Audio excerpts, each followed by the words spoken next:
Dream twin story में आपका स्वागत है। कृपया ड्रीम टून स्टोरी चैनल को सब्सक्राइब करें ताकि नवीनतम हिंदी कहानियाँ और शिक्षात्मक सामग्री सभी पीढ़ियों के लिए उपलब्ध हों। सोने का खेत। अकबर के महल में कई कीमती सजावट की वस्तुएं थीं, लेकिन गुलदस्ते से अकबर को खास लगाव था। इस गुलदस्ते को अकबर अपनी पलंग के पास रखवाते थे। एक दिन अचानक महाराज अकबर का कमरा साफ करते हुए उनके सेवक से वह गुलदस्ता टूट गया। सेवक ने घबराकर उस गुलदस्ते को जोड़ने की बहुत कोशिश की, लेकिन नाकाम रहा। हार कर उसने टूटा हुआ गुलदस्ता कूड़ेदान में फेंक दिया और दुआ करने लगा कि राजा को इसके बारे में कुछ पता न चले।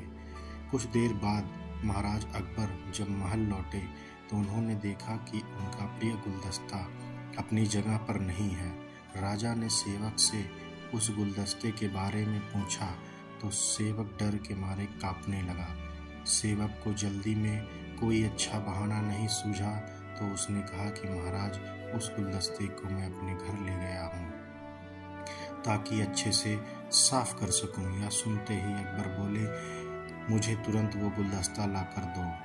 अब सेवक के पास बचने का कोई रास्ता नहीं था। सेवक ने महाराज अकबर को सच बता दिया कि वो गुलदस्ता टूट चुका है। यह सुनकर राजा आग बबूला हो गए। क्रोध में राजा ने उस सेवक को फांसी की सजा सुना दी। राजा ने कहा, झूठ में बर्दाश्त नहीं करता हूँ। जब गुलदस्ता टूट ही गया था तो झूठ बोलने की क्या जरूरत थी। अगले दिन इस घटना के बारे में जब सभा में जिक्र हुआ तो बीरबल ने इस बात का विरोध किया। बीरबल बोले, झूठ हर व्यक्ति कभी न कभी बोलता ही है। किसी के झूठ बोलने से अगर कुछ बुरा या गलत नहीं होता तो झूठ बोलना गलत नहीं है। बीरबल के मुंह से ऐसा शब्द सुनकर अकबर उसी समय बीरबल पर भड़क गए और उन्होंने सभा में लोगों से पूछा कि कोई ऐसा यहाँ है जिसने झूठ बोला हो। सबने राजा को कहा कि नहीं, वो झूठ नहीं बोलते। यह बात सुनते ही राजा ने बीरबल को राज्य से निकाल दिया। राज दरबार से निकलने के बाद बीरबल ने ठान ली कि वो इस बात को साबित करके रहेंगे कि हर व्यक्ति वो अपने पास जीवन में कभी न कभी झूठ बोलता है। बीरबल के दिमाग में एक तरकीब आई, जिसके बाद बीरबल सीधे सुनार के पास गए। उन्होंने जौहरी से सोने के गेहूं जैसी दिखने वाली बाली बनवाई और उसे लेकर महाराज के पास गए। महाराज अकबर की सभा में पहुंच गए। अकबर ने जैसे ही बीरबल को सभा में देखा तो पूछा कि अब तुम यहाँ क्यों आए हो। बीरबल बोले, जहाँ पनाह आज ऐसा चमत्कार हो गया जो किसी ने कभी नहीं देखा होगा। बस आपको मेरी पूरी बात सुननी होगी। राजा अकबर और सभी सभापतियों की जिज्ञासा बढ़ गई और राजा ने बीरबल को अपनी बात कहने की अनुमति दे दी। बीरबल बोले, आज मुझे रास्ते में एक सिद्ध पुरुष के दर्शन हुए। उन्होंने मुझे यह सोने से बनी गेहूं की बाली दी है और कहा कि इसे जिस भी खेत में लगाओगे वह सोने की फसल उगेगी। अब इसे लगाने के लिए मुझे आपके राज्य में थोड़ी सी जमीन चाहिए। राजा ने कहा, यह तो बहुत अच्छी बात है, चलो हम तुम्हें जमीन दिला देते हैं।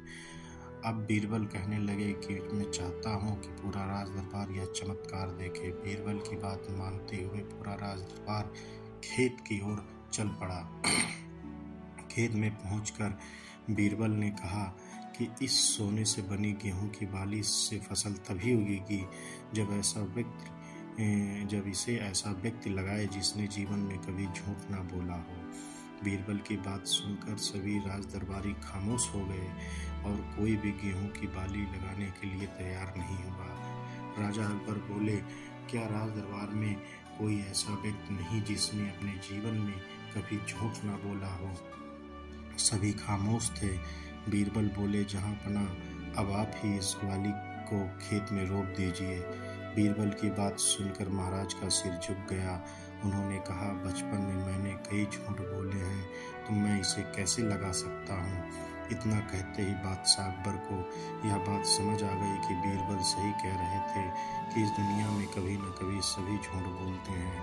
इस बात का एहसास होते ही अकबर उस सेवक की फांसी की सजा को रोक देते हैं। तो दोस्तों, कहानी से क्या सीख मिलती है?